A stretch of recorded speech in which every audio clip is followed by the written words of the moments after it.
Estando la pájara pinta sentadita en su verde limón, con el pico picaba la hoja, con la hoja picaba la flor. ¡Ay, mi amor! Me arrodillo a los pies de mi amante, que dame una mano, que dame la otra, que dame un besito para mi boca. Y echando un paso atrás, te haré la reverencia. Pero sí, pero sí, pero no, que a mí me da vergüenza. ¡Ay, mi amor!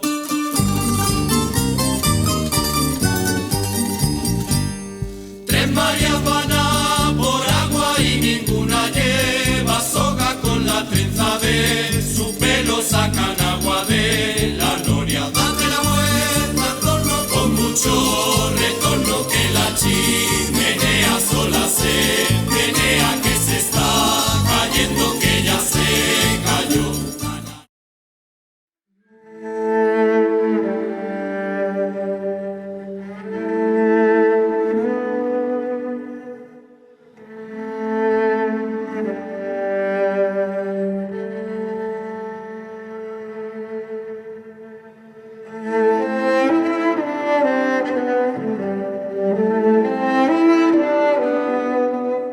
Hace ya muchos años, muchos más de 1000, hubo un país y un bosque rodeados por oscuras montañas y ríos misteriosos. La gente que los habitaba se comunicaba entre sí con una lengua extraña y vegetal, aprendida en el contacto diario con el bosque de encinas y una luz azulada que provenía del reflejo del sol sobre las piedras de granito. Quienes cruzaban sus caminos y cañadas, sin detenerse mucho por temor a la tormenta o al lobo, acabaron aprendiendo aquella lengua e intercambiaban con los posaderos historias maravillosas y leyendas. Luego, cuando aquellos caminantes se alejaban y recordaban las conversaciones, les parecía estar hablando con difuntos o con fantasmas. En este país de la piedra vieja y olvidada, las miradas de sus moradores iban continuamente desde la tierra al cielo y del cielo a la tierra. Por eso las cosas que sucedían a su alrededor tenían siempre un tinte irreal que las desvanecía y las desfiguraba. Cuando las referían a sus vecinos y forasteros, iban ya cargadas de fantasía, y no era raro confundir una canción de corro con un himno de guerra o de combate. El siseo del viento en las techumbres con el canto seductor de las culebras cervales. Pasaron los días, los inviernos y los veranos. Estos lugares sagrados de la extensa dehesa poco a poco se fueron llenando de presencias, espíritus perdidos de otras épocas. Se marcharon los dioses que protegían la tierra y todo se fue llenando de arboleda salvaje y de espinos. El bosque se fue volviendo impenetrable y desordenado. Las jaras crecían y se fortalecían los troncos y sus ramas.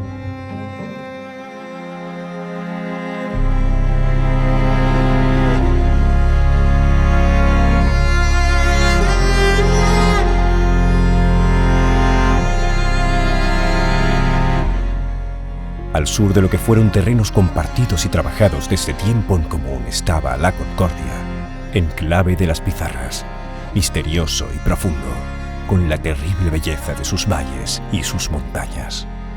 A este lugar desolado y estéril llegaron los materos. Llegaron sin carruajes ni trompetas. Venían para derrotar al monte. Lo descuajaron hasta el límite máximo de las piedras, allí donde corre el agua. Como en la tierra prometida entraron los materos.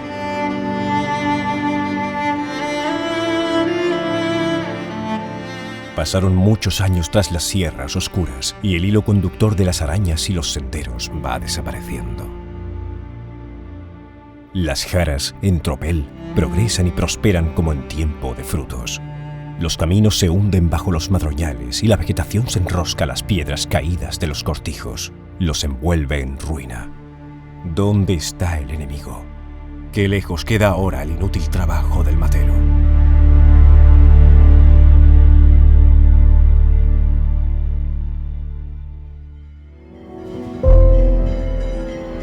Es otoño, día de romería del pueblo. A la hora del ángelus llueve. Llueve con fuerza sobre las sepulturas de piedra, sobre las viejas tumbas de los grandes lagartos.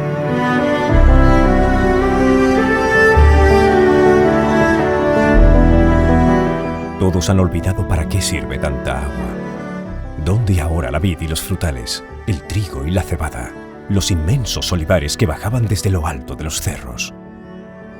Continúa llegando la gente a Mar de Encina, al olor de la lluvia, el olor de la tierra que se despereza, que se abre lentamente a la humedad. Una joven, recostada sobre el brocal de un pozo, se despoja con avidez de su camisa blanca, larga hasta los pies, como esas camisas que las novias preparan para su ajuar, abierta por delante a la altura del pecho. Abre los brazos y se deja empapar por el agua que cae abundante sobre su cuerpo. Resbala el agua por el cuerpo desnudo. La fertiliza. Sigue lloviendo un día y otro día, en toda la comarca. Como una promesa.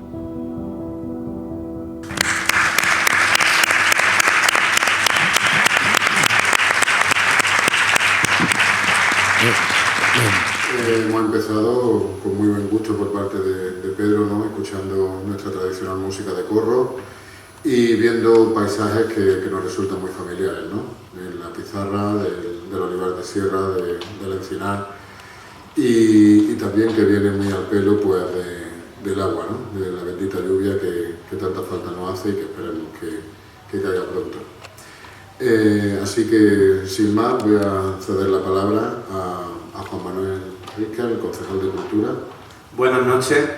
Es una alegría que esta noche haya tanta gente en el teatro para una presentación. Normalmente en las presentaciones no es así, pero esta noche el pueblo se ha volcado con Pedro. La presentación la va a realizar Antonio Merino y yo voy a hablar un poco de su biografía. Antonio Merino Madrid nace en Añora en 1962. Es licenciado en Filología Clásica por la Universidad de Sevilla y doctor en Filología Clásica por la UNED.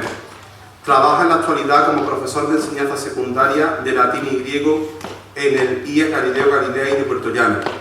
Es editor del blog de cultura en Los Pedroches Solienses desde 2003 y fundador del Premio Solienses.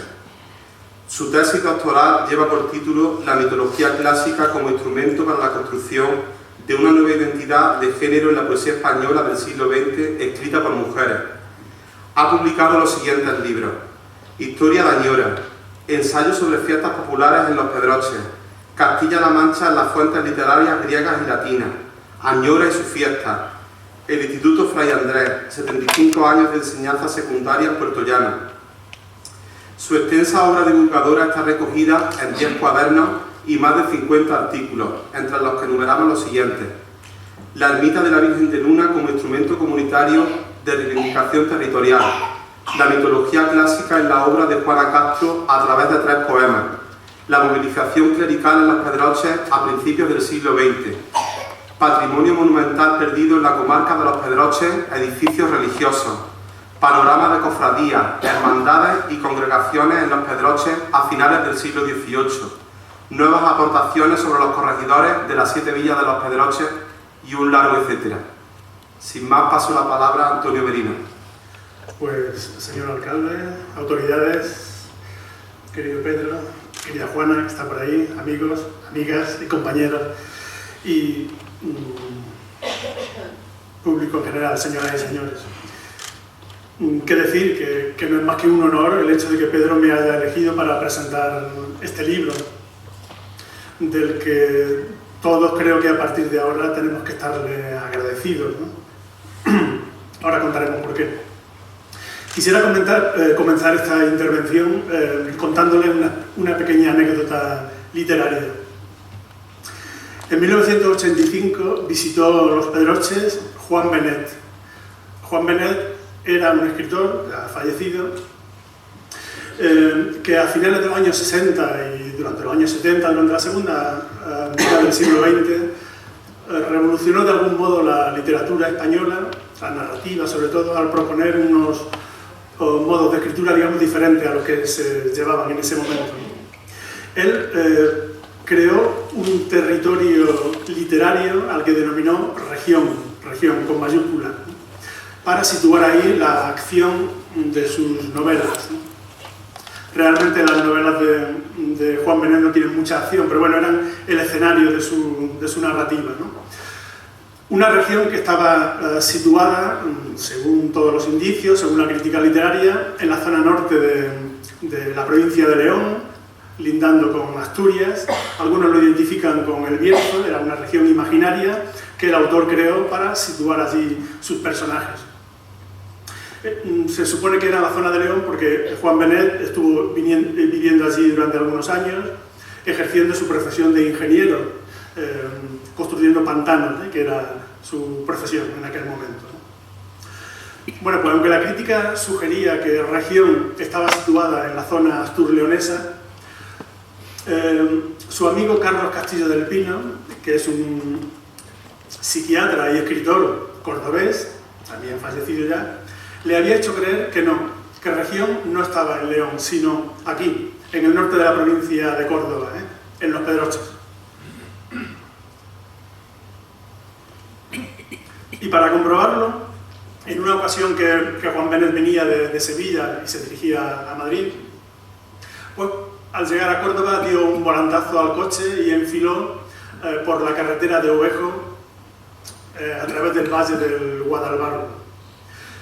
La experiencia de su viaje se puede resumir en una palabra: horrible. Pues Juan Benet atravesó toda la sierra de Los Pedroches, casi de noche o de noche, por las peores carreteras posibles. Si es que entonces había alguna buena, que seguramente que no la había, porque ahora 40 años, casi 40 años después, más o menos seguimos igual. De esta manera llegó a Pozo Blanco y luego se trasladó a Pedroche y de allí acabó finalmente en Dos Torres. Esta experiencia la contó luego, un tiempo después, unos días después, en un artículo que publicó en el diario El País, en la principal página de opinión y en la tribuna principal. Hay que recordar lo que era el diario El País en aquel momento. Era el principal órgano, estamos en plena transición, 1985, bueno, durante la transición, y era el principal órgano de difusión de ideas políticas y culturales. Es decir, cualquier cosa que se publicaba en este periódico pues tenía una gran resonancia. Bueno, pues allí Juan Benet publicó un artículo que tituló así, Los Pedroches, y en el que escribió cosas como esta: si los tractores se hubieran trocado en mulas, los remolques en carretas, el bar en una venta y las camisas y pantalones en sayas y jubones, habría disfrutado de una no adulterada escena cervantina. Sin duda, medio centenar de kilómetros a través de un campo intemporal forzaron una impresión tan retrógrada, pero lo cierto es que quitando 4 cosas, las más mudables y quizá intrascendentes, podía suponer que había saltado a un momento del siglo XVII. Benet habló en este artículo de ámbito de la ucronía, bar de Los Pedroches a la espalda de la historia, aguas estancadas, etc. El pobre Castilla del Pino, del que se cumple este año precisamente el centenario de su nacimiento, se sintió obligado a salir en defensa del territorio de Los Pedroches y publicó en el mismo lugar un artículo en el que acusaba cariñosamente a su amigo de no haber entendido bien sus explicaciones, ¿no? Le acusaba de que Benet había pretendido, dice textualmente, la tangibilidad de la imagen, la concreción de lo no dado, la evidenciación de lo inexistido, sea lo que signifique esto. Es decir, que según Castilla del Pino, región estaba aquí, en Los Pedroches, pero no pretendas verla, en todo caso, intuirla como la existencia de Dios.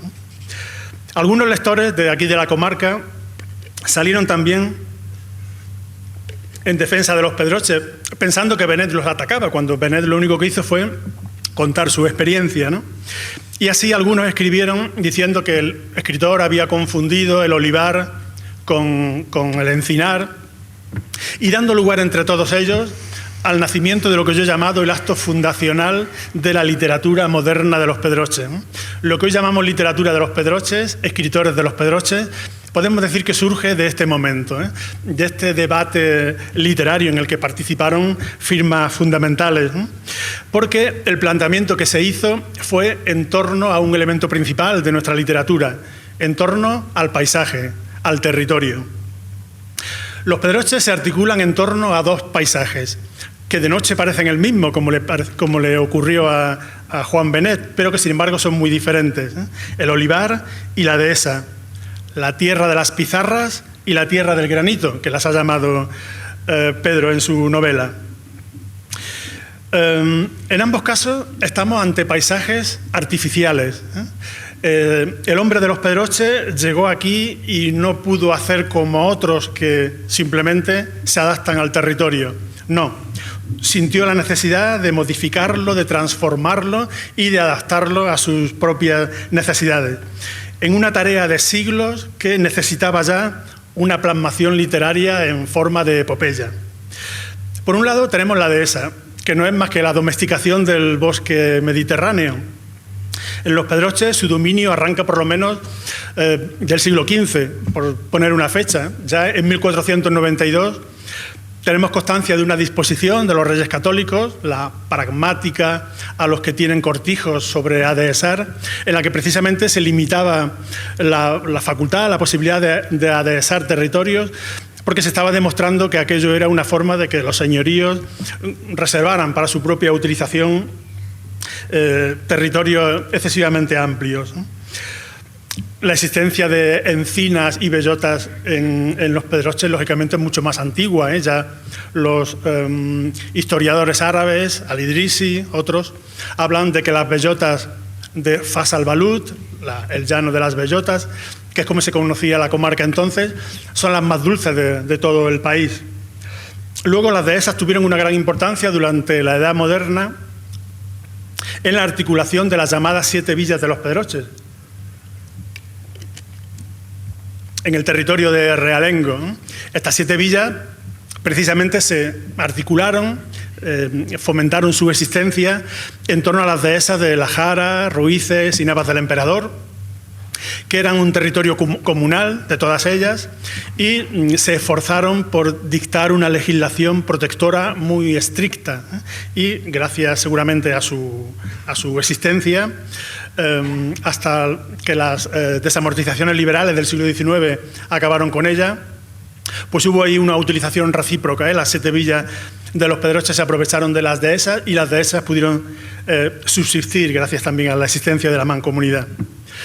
Por otro lado, el olivar de la sierra, ganado también al monte asilvestrado y producto también de un trabajo de dimensiones épicas, llevado a cabo además en muy pocos años por los materos, que ya desde finales del siglo XIX y comienzos del XX, con la ayuda inestimable de los azadones, que al final no lo hemos visto, arrancaron encinas, retamas, juagarzos, en las zonas más recónditas de Sierra Morena, en la llamada Dehesa de la Concordia, que perteneció al término de Ovejo, para crear un paisaje inédito que no existía hasta entonces en los Pedroches y que sin embargo arraigó enseguida entre la población, dando lugar incluso a una cultura que, aun siendo tan reciente, enseguida se consideró autóctona y ancestral, como ocurre con las cosas de las que no se sabe cuál ha sido su nacimiento.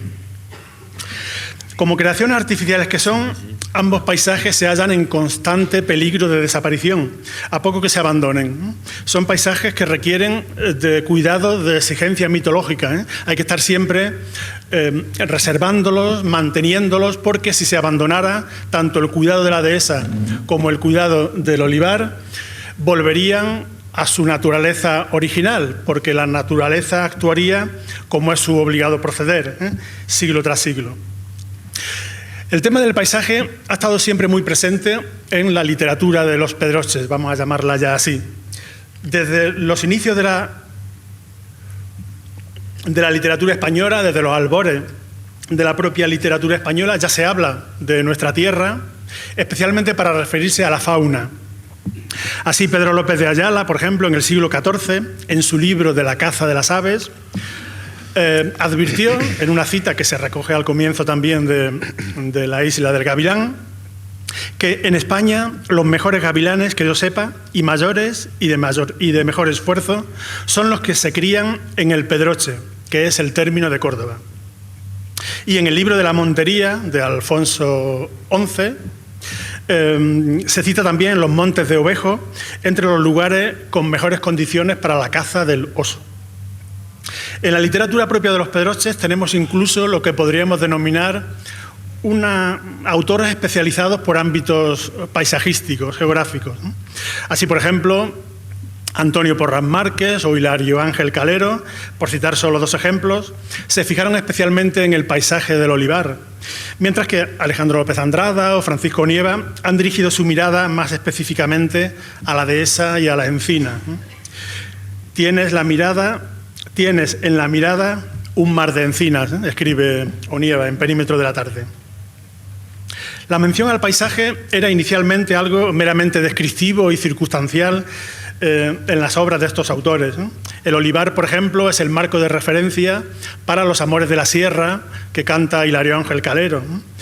O el escenario de las pasiones amorosas de las novelas de Antonio Porras Márquez, ¿no? Hay que recordar, por ejemplo, que Azorín calificó El centro de las almas, que es la principal novela de Antonio Porras, como el libro de la Sierra de Córdoba, o más específicamente, el libro de la espiritualidad de la Sierra de Córdoba.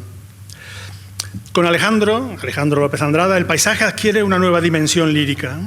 La dehesa de los Pedroches y el paisaje minero de su pueblo se convierten en marcos de referencia donde se expresa la melancolía del poeta. El autor, la voz poética, regresa a su casa como Odiseo regresaba a su patria, y allí se encuentran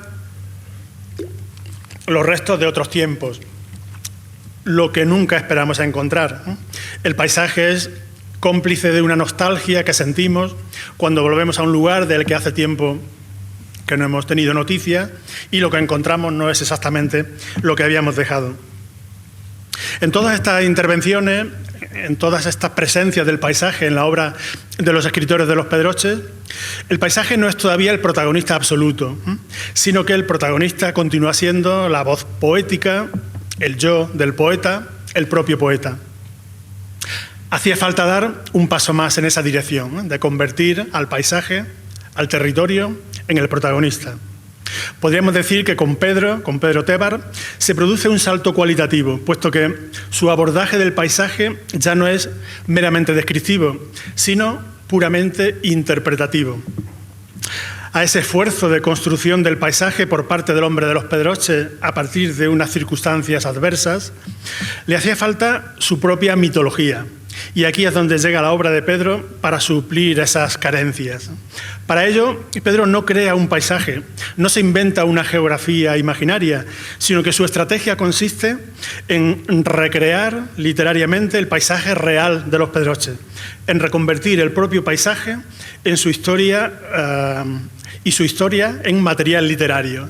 Vamos a ver de qué modo. Recientemente se ha publicado un libro que se titula Regiones Imaginarias. El título es ya un guiño a la región que antes me he referido de Juan Benet, en el que se hace un recorrido por distintos paisajes literarios creados por los autores para situar allí la acción de sus novelas. Allí están, por ejemplo, El Macondo de García Márquez, Comala de Juan Rulfo, El condado de Yognapatofa de William Faulkner o La Vigata de Camilleri. Todos ellos territorios inventados por sus autores en un poderoso ejercicio de construcción literaria. A partir de unos pocos indicios ambientales, el escritor, construye un espacio literario donde desarrollar su narrativa, incluyendo ciudades, bosques, ríos, aldeas, valles, a todos los cuales les da nombre y los dota de una historia propia. Es un trabajo literario inmenso que construye territorios inexistentes con tanta contundencia que luego no falta quien diga que realmente ha estado visitándolos, aunque no existan. En algunos casos esos territorios han adquirido tal categoría mítica que han terminado suplantando a los realmente existentes, ¿no? Es el caso, por ejemplo, de Macondo, que cuentan que el lugar donde supuestamente debería estar este territorio han quitado los nombres de algunos pueblos, su nombre real, y lo han sustituido por el nombre literario. Y luego está la otra opción, ¿no? Esta es la de creación imaginaria de territorios ideales, ¿no?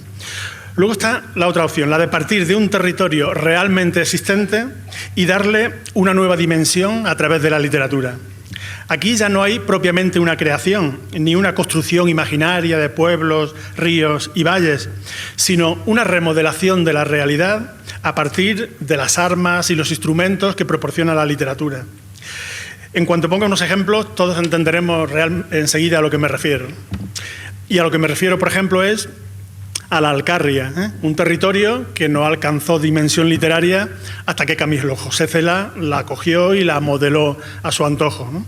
Y a partir de ahí, por ejemplo, los campos de Níjar almerienses, con Juan Goytisolo, o la Sierra Mágina, donde Antonio Muñoz Molina sitúa algunas de sus principales novelas, ¿no? Como Beatus Ille o El jinete polaco, en Jaén. ¿O para qué vamos a darle más vuelta y no ir al origen de todo esto, que es La Mancha de Cervantes, ¿no? La Mancha, un territorio que Cervantes describe de una forma seca y realista, sin adornos ni retorcimientos retóricos, pero la convierte en categoría literaria. Pedro Tebar ha cogido a los pedroches y con algunas ligeras licencias literarias, por ejemplo, la de llamar Mar de Encina a su propio pueblo, los ha convertido en materia literaria principal de su obra. Para ello no ha necesitado inventarse nada, porque todo estaba al alcance de su mano.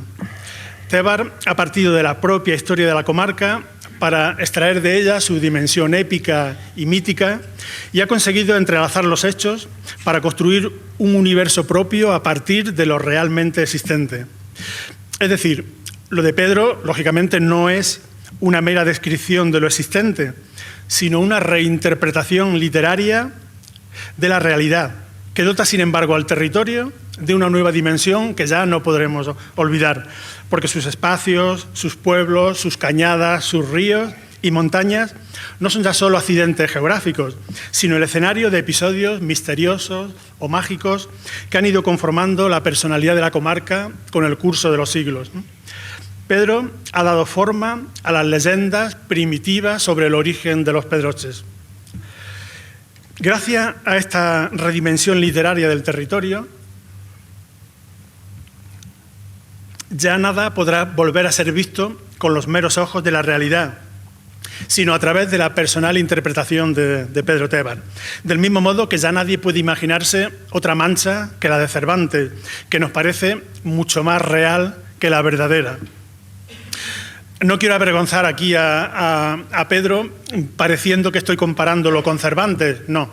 Lo que estoy comparando es el procedimiento literario, el recurso estilístico. Es decir, si nosotros vamos a Campo de Cristana, por ejemplo, o a Consuegra y vemos los molinos preciosos que se conservan allí, inmediatamente en cuanto los veamos vamos a visualizar también la figura de Cervantes con la lanza, de Cervantes no, de Don Quijote, con la lanza arremetiendo contra ellos, a pesar de que no hay ninguna relación natural entre el molino y el Quijote, pero en nuestra mentalidad cultural están ya asociados de tal manera que resulta imposible ver una cosa sin pensar en la otra. Pues algo parecido nos va a pasar a partir de ahora, por ejemplo, cuando acudamos a Pedroche, a donde está ahora la torre, donde está la iglesia del Salvador, donde está la ermita de Nuestra Señora del Castillo, porque a partir de ahora, cuando vayamos allí, vamos a ver el castillo. Sí, ya sabíamos de antes que allí había habido un castillo, pero después de leer la novela de Pedro Tebar, resulta que vamos a ver cómo se ha construido, cómo se ha defendido y cómo se ha destruido. Y ya no podremos borrar esa imagen de nuestra memoria, de modo que cuando veamos el lugar, veremos también la construcción, que antes no la veíamos. O, por ejemplo, cuando vayamos a la junta de los ríos Cuzna y Gato, veremos el maravilloso paisaje, pero veremos que en su ladera se está construyendo una ciudad, una torre, que de varios pisos, en el último de los cuales se va a guardar la doncella, con todas las trampas que hay por el camino para llegar, los alacranes, las serpientes, el veneno. Lo veremos en nuestra mente, porque Pedro ha convertido el paisaje de los pedroches, el territorio, en un territorio literario. Hacía falta que tarde o temprano apareciera quien en nuestra literatura comarcal transformara en leyenda la realidad. el esfuerzo del hombre de los Pedroches por convertir ese paisaje agreste, el de la encina, el del olivo, en un territorio más amable. Y aquí está. La isla del Gavilán sublima la historia de los Pedroches para convertirla en esencia de nuestra identidad. Destila lo que realmente importa para ofrecerlo al lector como fundamento de su relato. Desde hoy los Pedroches tienen un signo más de identidad territorial, un testigo que pasar a nuestros descendientes con el peso de tantas generaciones que nos precedieron. Pedro escribe la historia de los Pedroches, pero no con el lenguaje de los legajos de archivo, sino con la palabra luminosa de la literatura, con el lenguaje mágico y simbólico de la poesía. Una historia, esta que cuenta Pedro Tébar en la isla del Gavilán, que se mantendrá durante generaciones, como se transmitió también de una a otra a lo largo de los siglos, el mensaje secreto en torno al castillo de Pedroche. En la isla del Gavilán tenemos dos historias, que son en realidad la misma historia, la historia de nuestra comarca, transfigurada a través de la mitología. La primera es una historia cerrada, con su planteamiento, nudo y desenlace. El planteamiento es la construcción del castillo en la época de los moros. El planteamiento es el nudo, es los intentos del señor de Lorcón, que es como se llama el señorío de Belalcázar en la novela, de Santa Eufemia en la novela, sus intentos por adueñarse de los territorios colindantes, y el desenlace, que es la destrucción de la fortaleza a través del secreto mejor guardado durante siglos. Es la historia, sí, del castillo de Pedroche, mezclando maravillosamente historia y ficción, realidad y fantasía, para crear un conjunto bellamente unitario, incluyendo la parte del reino de la Junta, al que me he referido antes, que aunque aborda otro tema, participa de la misma estética literaria del resto. Dentro de esta historia, que se llama El señorío de Orcón, esta historia, la del señorío de Orcón, es la nuclear, la principal.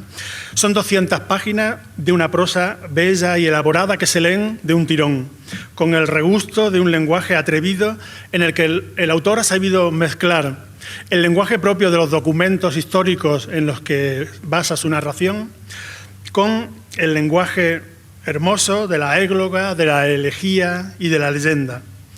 Es un bloque muy sólido, de un gran aliento épico, salpicado también de voces antiguas que, como los coros de la tragedia griega, van subrayando determinados aspectos de lo que ha ocurrido o de lo que va a ocurrir. En esta parte tenemos, por ejemplo, hechos fundacionales de la historia de los Pedroches, como el ceremonial de la toma del Villar Alto por parte del señorío del Orcón, o el banquete de las vacas de don Pedro del Cerrillo, que celebraron los vecinos de algunas villas, y el juicio posterior al que fueron sometidos, o los intentos de apoderarse de la Torre del Milano por parte de Gonsalvo Mesía, el Godo, o la gran batalla final en torno a la fortaleza contra el señor de Aguilar, según cuentan las crónicas que se escribieron mucho tiempo después de que los hechos sucedieran. Esa es la primera historia. La otra es más abierta, llena de evocaciones y sugerencias, más costumbrista, sin apenas desarrollo cronológico, con una concepción del tiempo que diríamos rulfiana, según la crítica literaria. Su intención es conferir a todo el relato una dimensión circular, de un universo que se repite si somos capaces de captar las señales que así nos lo indican. Las señales están repartidas a lo largo de todo el libro, en forma de leyendas, de signos y de símbolos que serán muy reconocibles para el lector de los Pedroches. Ahí están los lobos, las culebras que maman de las mujeres, la terrible alicántara, el alicante, decimos en mi pueblo, que si viera, que si oyera, los muertos por el rayo, los miedos de siempre. En el cortijo del Manco se describe un mundo de materos y de aceituneros lleno de fantasmas y espíritus que marcan un destino y que nos será absolutamente reconocible. Ahí se desarrolla la historia lorquiana de Lucía y su hermano Julián, y de Juan, que era forastero alto y fuerte, y que venía al sur para protagonizar una tragedia, de la que quizás surja alguna esperanza. La propuesta creativa de Pedro, en fin, para ir terminando, resulta realmente ambiciosa, porque la entiendo como un intento de novelar toda la historia de los Pedroche, a través de diversos momentos cronológicos seleccionados, mezclando realidad y fantasía con un gran componente mágico y mítico. He repetido mucho durante mi intervención lo de mítico y mitología, pero en la Isla del Gavilán tenemos realmente un compendio de la mitología de los Pedroche, es decir, la explicación de las leyendas primitivas sobre el origen de nuestra tierra. Ahí está, por ejemplo, la joven Alania, la hija del rey Alcorac, destinada a custodiar el arca de los recuerdos, el lugar donde duerme la memoria del reino. Ella podía transitar por todos los caminos, menos por uno. Igual que Eva podía comer de todas las frutas, menos de una. Y Pandora podía hacer cualquier cosa, menos abrir la caja. Ahí está también el remoto santuario del Soto, con su sacerdote adivino Mantio.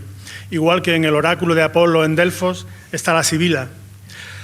Tenemos la batalla entre moros y cristianos, que dejó la llanura del campo de las bellotas tapizado de cadáveres, como en Troya murieron los ejércitos de teucros y mirmidones. Están las vírgenes de los bosques, como diosas y ninfas que protegen el encinar y sus aldeas. Tenemos la toma con engaño del castillo de Pedroche, igual que con engaño se tomó también la ciudad de Ilion. El choque de los ejércitos de Gonsalvo Mesía y Alonso de Aguilar en las dehesas de Mardencina y el Petroc, como en las playas de Anatolia, junto al Escamandro, se enfrentaron griegos y troyanos, con Héctor y Agamenón a la cabeza. Y luego, en la pizarra, el mito de los amores imposibles, que tiene que acabar necesariamente en tragedia. Los Pedroches creo que han tenido mucha suerte de que alguien haya realizado esta increíble tarea. Y yo me considero una persona privilegiada por haber tenido el honor de presentar por primera vez a su público natural, que es el público de los Pedroches, esta novela, La Isla del Gavilán, porque quizás de este modo me salpique algo de la gloria que el futuro tiene reservado para este libro. Muchas gracias, Pedro, por esta oportunidad.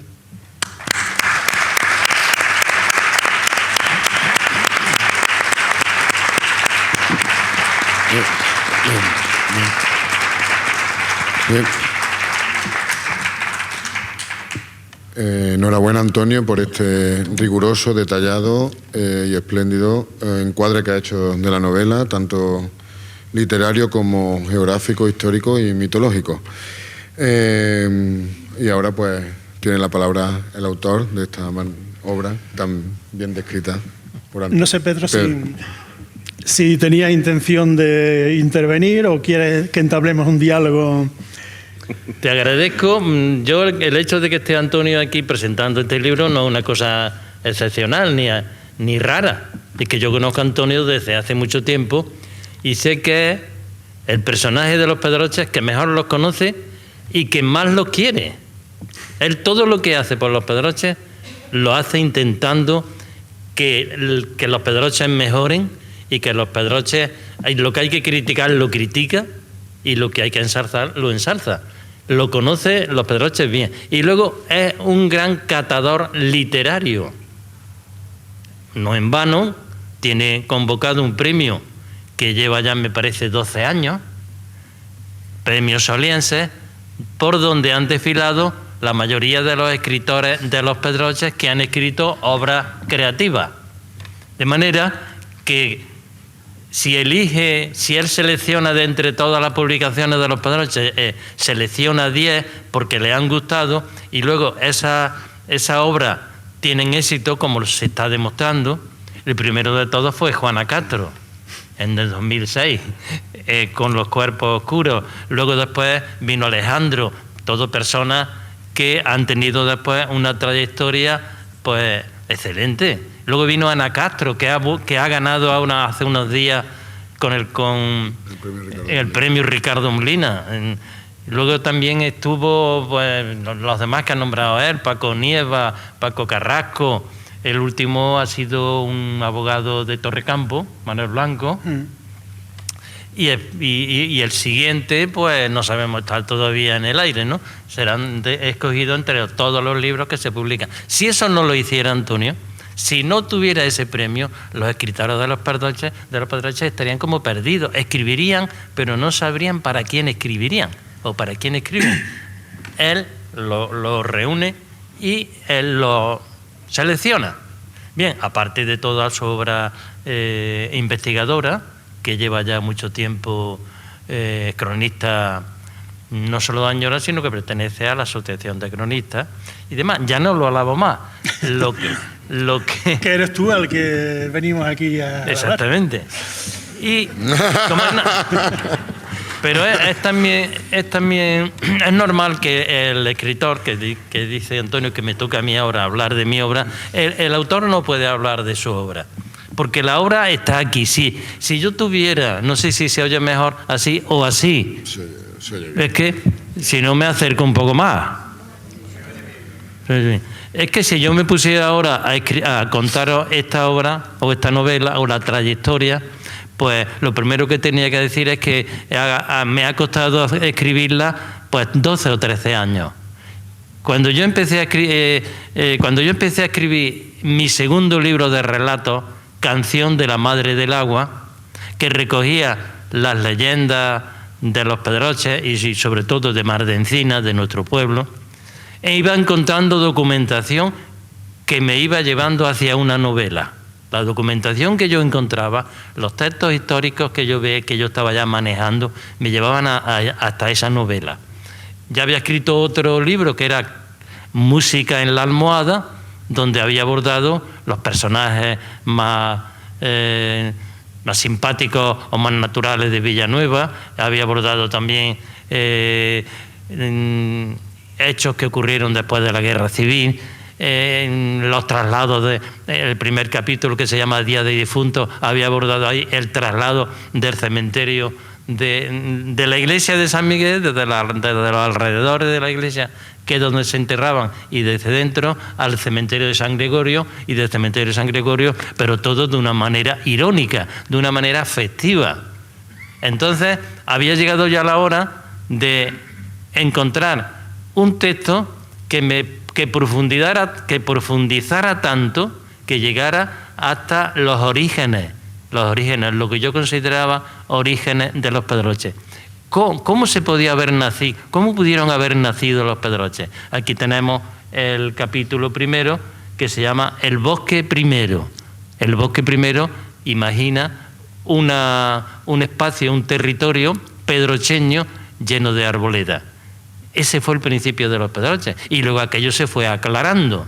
Aclarando quiero decir que la gente fue haciendo espacios para plantar y para sembrar, y ese comienzo de roturación, de desmonte, continuó y sigue continuando y sigue todavía. Pero quise iniciar la primera parte de la novela con un camino muy conocido por nosotros, que es un camino para mí pues legendario, histórico y todo lo que se le pueda decir, el Camino de la Loma. Si es que decir Camino de la Loma para cualquiera de nosotros ya nos llena de, no sé, de orgullo y además de trabajo o de conocimiento de lo que aquel camino significa y hacia dónde llega ese camino. Aquí tengo que contar una anécdota pequeña, que es que cuando yo imagino que va hablando un abuelo con su nieta ya mayorcita, que ha terminado los estudios de agronomía era de campo. Había acabado de morir mi cuñado Tomás, el hermano de Juana, y tenía una nieta que se llamaba Marta. Entonces, no sé por qué, cuando todavía no tenía nombre, me dije, voy a ponerle al abuelo Tomás y a la nieta Marta. Marta es la hija de Elena y de David. Entonces, pues, primero porque era un homenaje a mi suegro, de alguna manera, porque la vida de mi suegro se la transmitió, el cariño hacia el campo se lo transmitió mi suegro a Tomás, y Tomás era una persona que le encantaba el campo, disfrutaba con el campo y con las sevillanas y los grupos de amigos que cantaban sevillanas. Disfrutaba. Pues entonces le puse ese para que un abuelo le contara a una nieta cómo había sido el pasado, lo que significaba aquel paseo y aquel camino y lo que significaba lo que se veía al frente, que eran los olivares. Entonces, luego ya van pasando otros capítulos que no vamos a hablar de ellos porque lo tenéis vosotros que leer. Y naturalmente no quería dejar pasar el tiempo sin deciros las personas a las que yo les tengo que agradecer muchas de las cosas que hay aquí escritas. Y como es una deuda que tengo con ellos, os la voy a leer. Todos los conocéis.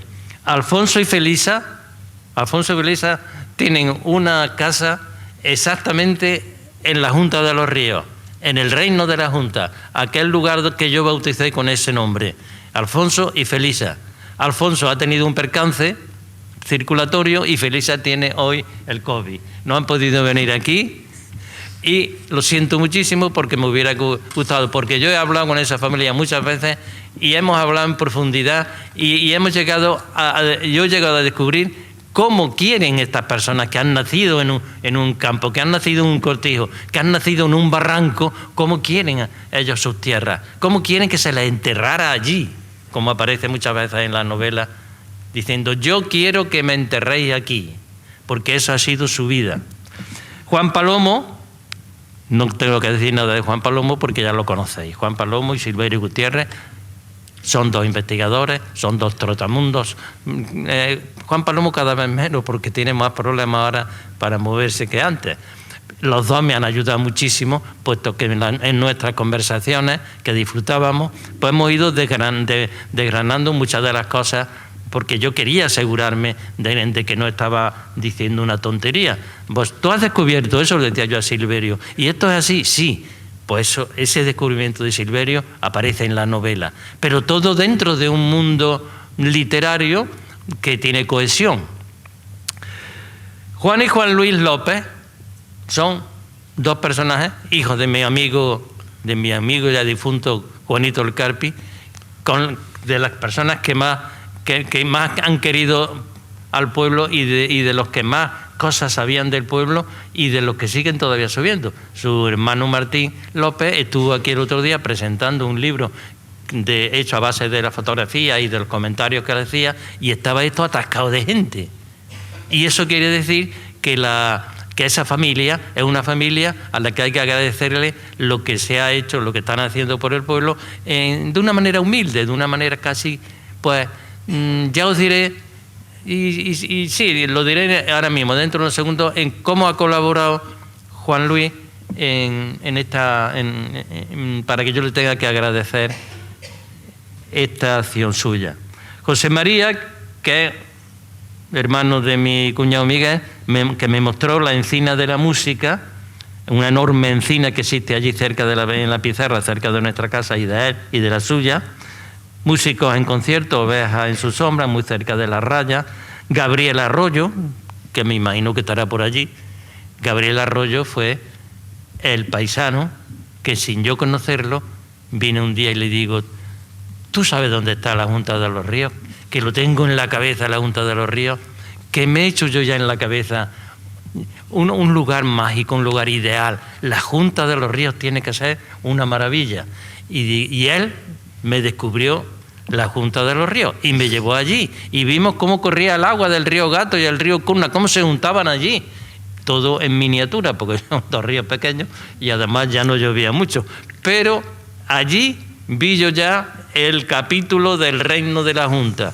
Gabriel Arroyo fue el que me llevó allí. Mantio, que lo ha nombrado Antonio, Mantio es ese sacerdote eterno que vivió ahí cerca del Guijo, en ese santuario de la Virgen de las Cruces, y que para mí ese hombre sigue viniendo a los bosques, sigue viniendo a esos lugares de una forma continua, se aleja, vuelve a venir, está ahí presente y está conservando ese territorio que algún día descubriremos algún día descubriremos lo valioso que es si la arqueología quiere algún día meterse a fondo y lo averigua.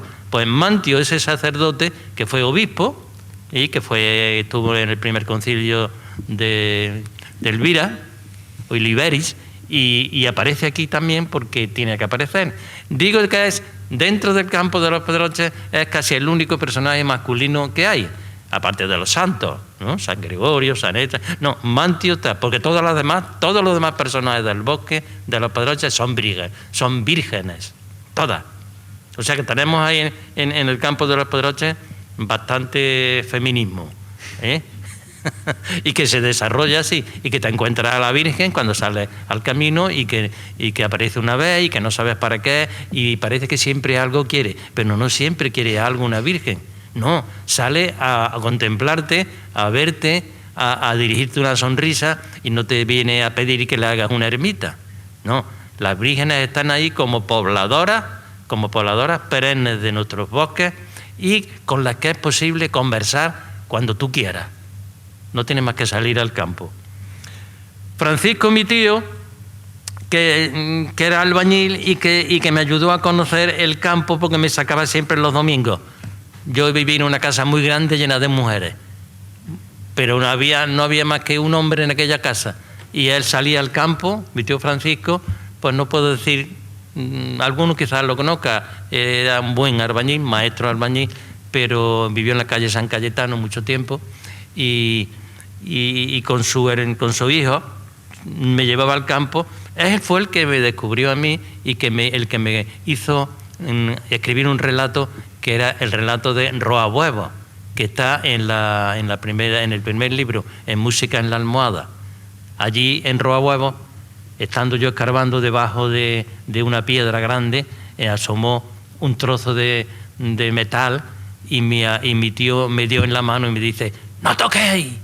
Y era el cañón de una escopeta que lo habían metido ahí después de la guerra, y para él aquello hubiera sido un desastre si yo me presento con ese cañón o si yo hubiera sacado. Me dice: ¡no toques ahí! A partir de ahí ya nacieron otros relatos que yo llamé, a ese relato llamé El miedo. Siguiendo, pues tenemos a dos mujeres de Villanueva que viven ahora en Villafranca, que han escrito sobre los Pedroches, sobre todo sobre la cosecha de la aceituna. Y Casimiro no lo estoy viendo, no lo veo, no habrá podido venir, pero si está Casimiro aquí, si no está me da igual, porque Casimiro es el personaje, para mí, aparte de otro que nos anunció su llegada y que seguro que ya está ahí y esperando, que es que tenemos concertado, terminaré yo y entrará él. Casimiro es una excelente persona que ha sabido construir su vida y su trayectoria, pues con la humildad más grande del mundo, con el que puedes hablar de todo. Me ha contado su vida, me ha hablado de cómo él desarrolló su vida en el campo, cómo se la arreglaba, cómo se movía. Yo le he dedicado un capítulo entero que se llama El cortijo del manco. El cortijo del manco, aunque no se llama Casimiro, que sepáis, pensáis siempre en él, porque ese es Casimiro, el que está en el hospital, o el que estaba de recepcionista en el hospital y ahora está Tomás. Entonces, pues, el cortijo del manco está dedicado a él. María Benilde es un personaje femenino, curandera, que yo desde pequeño, que me curó un día 15, la coloco en mi relato, porque para mí era una sanadora, era una curandera, pero una curandera que no parecía nada a los médicos. Tenía la ciencia milenaria de los antiguos. Ella sabía curarlo todo, pero lo curaba casi por intuición, por saberlo. Algunos seguramente se recordarán que no lo curó, sino que le estropeó un poquillo el tobillo, pero a mí me lo curó, pero de una buena. Me dijo don Juan Antonio: por Dios, ¿qué te han hecho? ¿Te van a dejar cojo?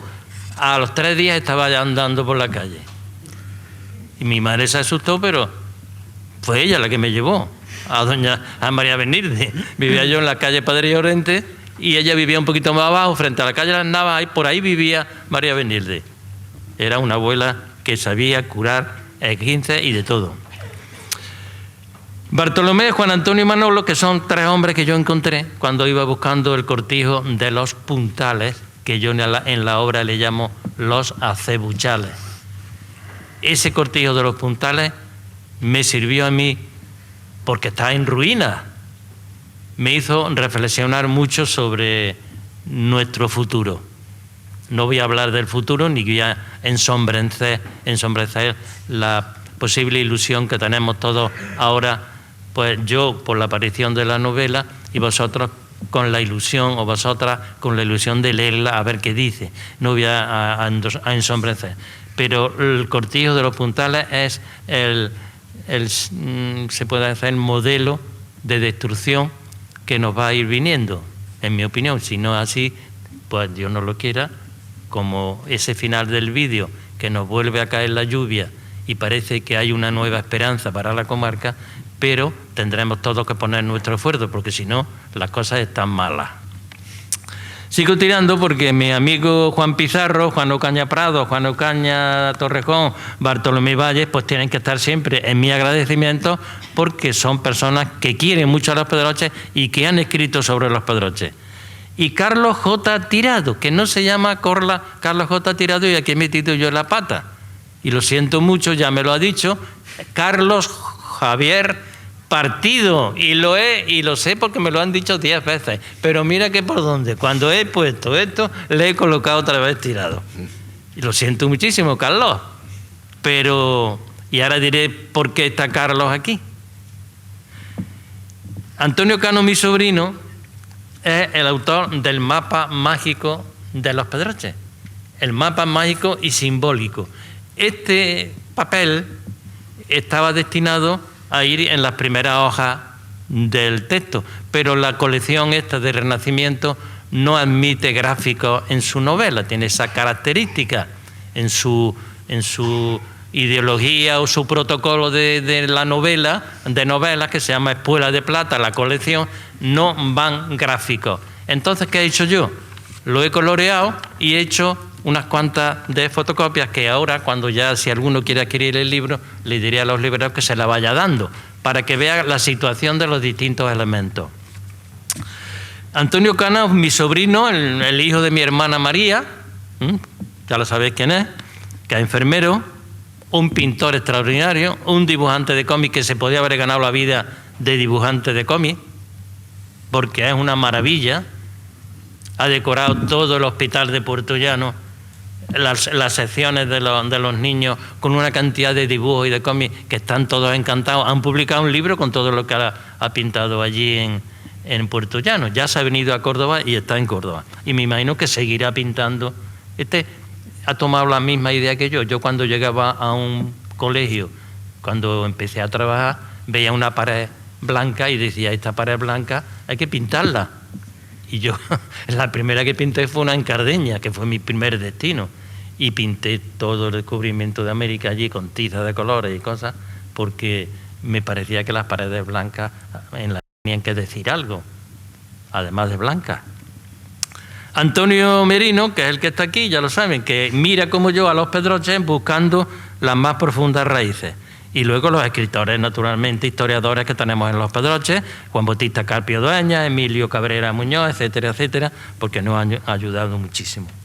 Entonces, después de los agradecimientos y después de haberos relatado un poquito unas cuantas anécdotas, pues no sé si recordaréis, si alguno de vosotros o de vosotras o yo, que hablé con el Chispa el miércoles pasado y le dije que estábamos hablando con un personaje, con un protagonista que podía ser protagonista y lo es de esta novela, y que estábamos en tratos con él para ver si podía acercarse un momento. Ha venido, ¿eh? ¿Ha venido? Sí, me acaba de llegar ahora mismo un WhatsApp a mí.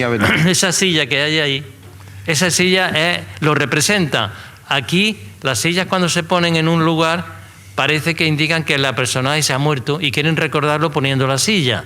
No, este personaje no se ha muerto. Este personaje está vivo. Y si Juan Manuel tiene la gentileza de ir a recibirlo, yo ya le he hablado de ti. Yo creo que lo conoceré. y creo que algunos de los que hay sentados lo van a conocer también. Y también queremos decir que si alguno de vosotros, no digo de vosotras porque quizás ya veremos por qué, digo de vosotros, quiere venir luego a saludarlo, a levantarle la mano, a levantarla a ver qué pasa, pues puede venir con toda tranquilidad porque desde luego no va a protestar. Pues bien, ese personaje es el verdadero protagonista de la novela y el verdadero protagonista de la historia de los Pedroches. Y ya Juan Manuel lo va a traer. Bueno, pues voy a por el si protagonista. Quieres que te ayude, si no, que no te va a morder, no te va a morder. Pero puede ser que...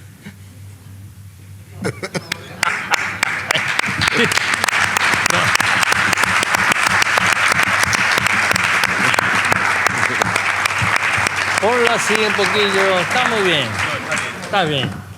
Bueno, pues mirar, ese personaje, protagonista de esta historia, ese personaje lo nombra don Juan Ocaña en su libro, que es un librito que tiene, fascículo, que hablaba sobre la jara, era el librito, y nos dice que llegaron aquí unos, que no, dice,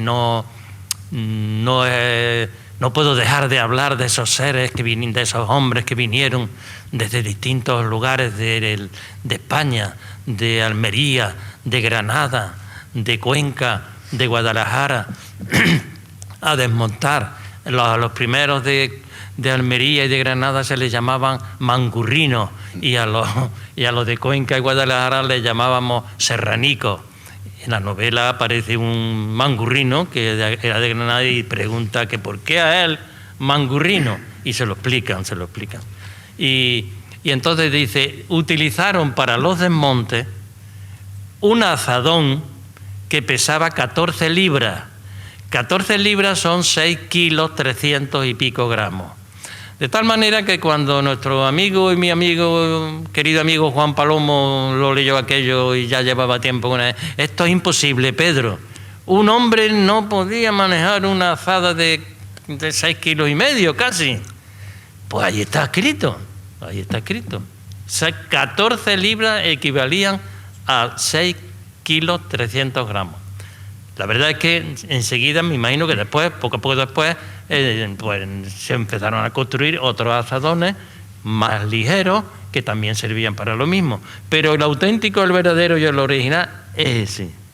Y yo creo, don Gregorio, que si eso pudiera encuadrar en el Museo de Historia Local de Villanueva, podría entrar porque eso forma parte de la historia local. Forma parte de una historia local antiquísima, del desmonte de la pizarra. Es verdad que no es auténtico, es verdad que está construido.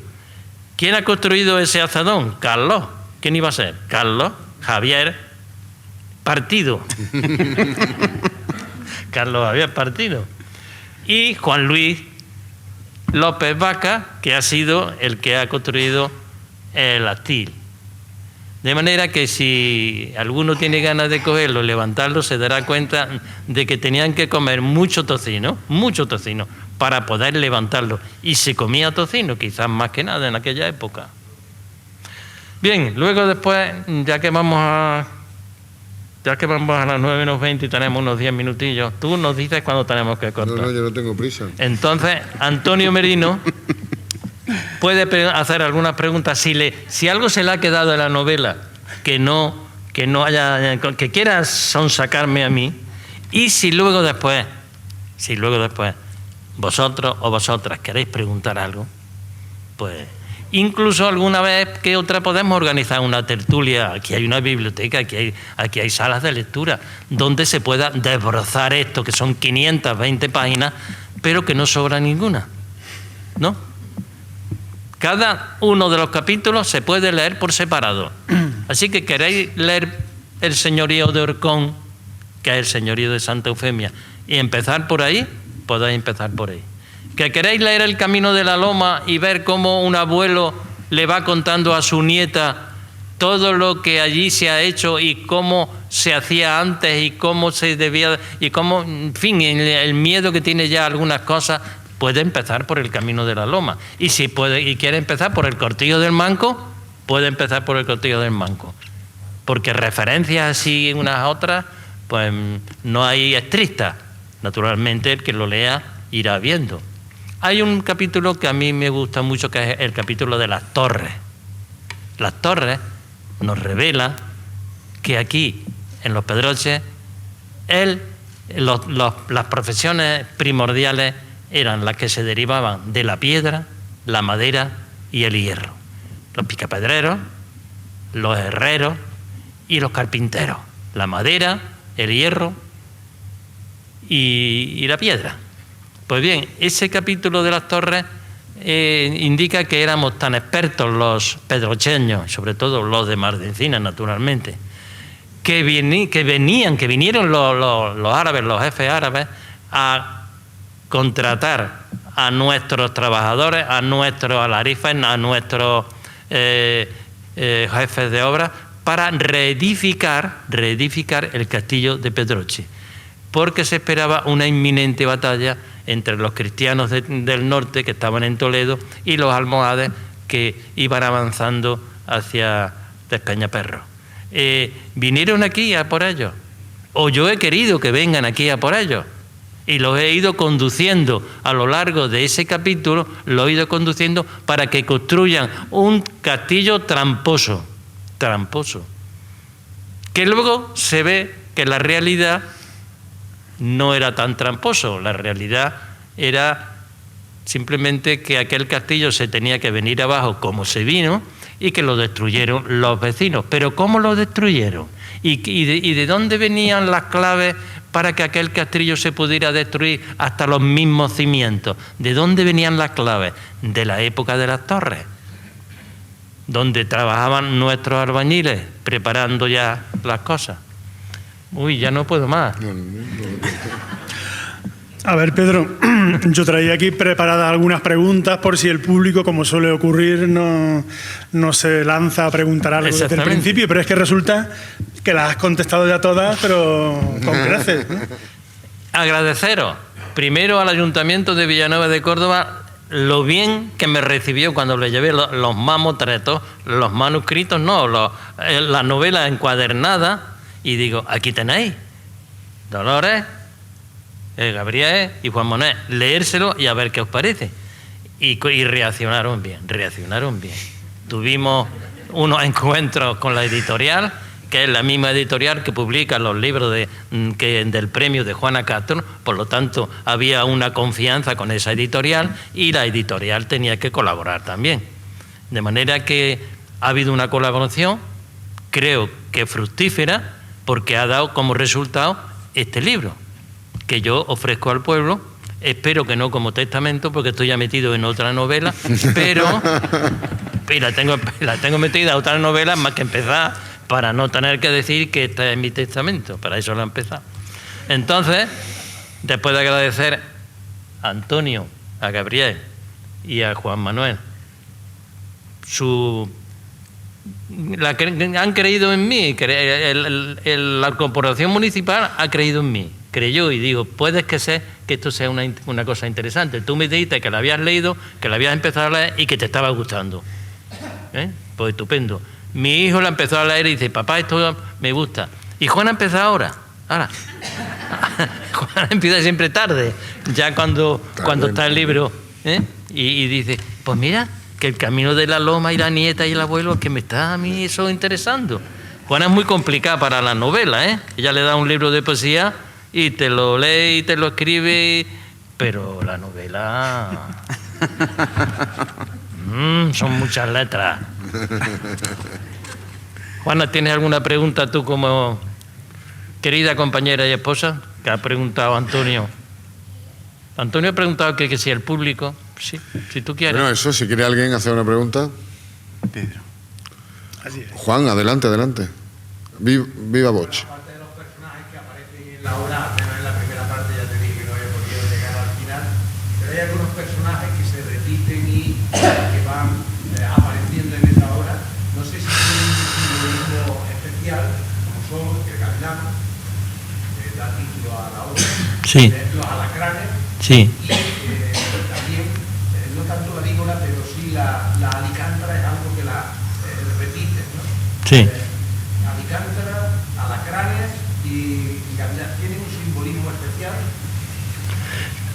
El alacrán es el animal de la pizarra.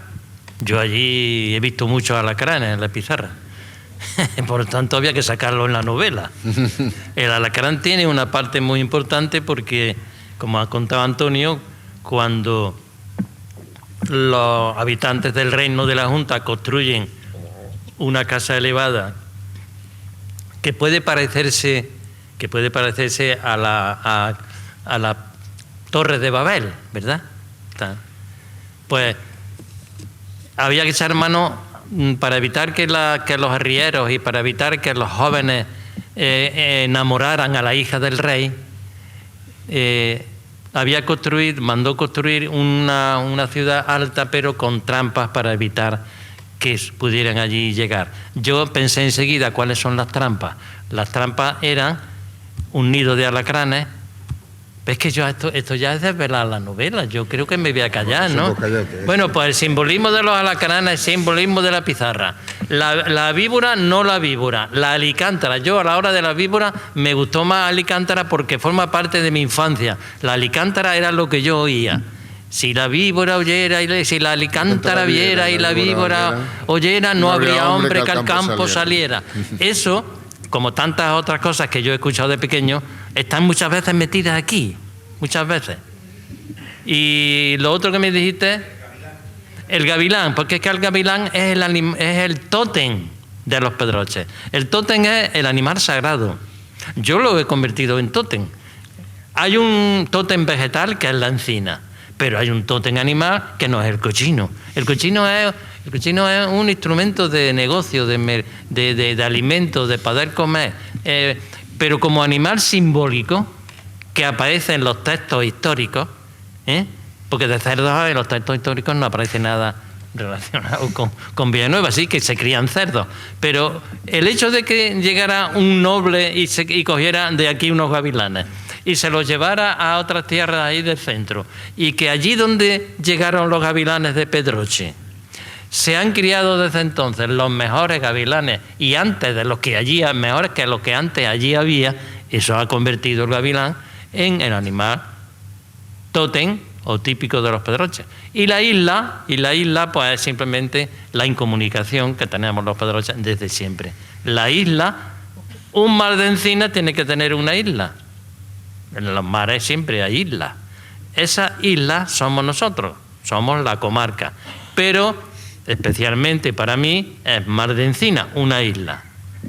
Y el reino de la Junta, como ha dicho también Antonio, es el reino de los recuerdos. El reino de los recuerdos, porque allí no se funcionaba más que con recuerdos. Y vivir de recuerdos es malo. No poner en marcha la imaginación es malísimo. En el reino de la Junta se ocultaba la imaginación. Entonces, puede ser ese uno de los defectos de los Pedroches, la falta de imaginación. No lo sé, pero hay escritores, historiadores que la han nombrado como uno de nuestros principales defectos. Y el Chispa y yo hemos hablado en la emisora muchas veces de esas características negativas de los pedrocheños. Pues ese capítulo habla de eso. Y ahora allí hay uno que está levantando la mano. Pedrito, vamos allá. Bueno, primero, Pedro, felicitarte. No conozco la novela, pero creo que va a ser muy interesante.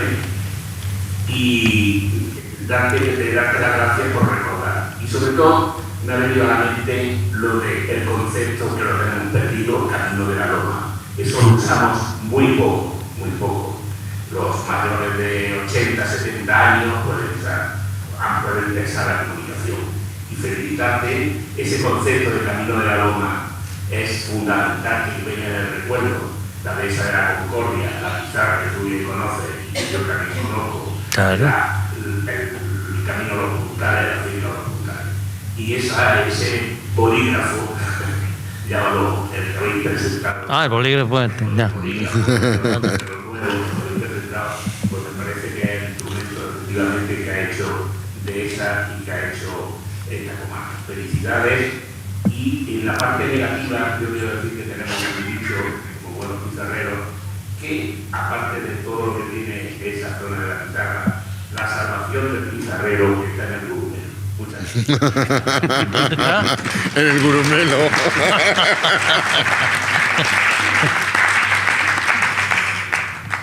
¿Alguien más quiere intervenir? ¿Se anima alguien? Bueno, pues nada. Pues con el permiso de los presentes aquí en la mesa, pues agradecer nuevamente a toda la asistencia, a los medios de comunicación también por estar aquí.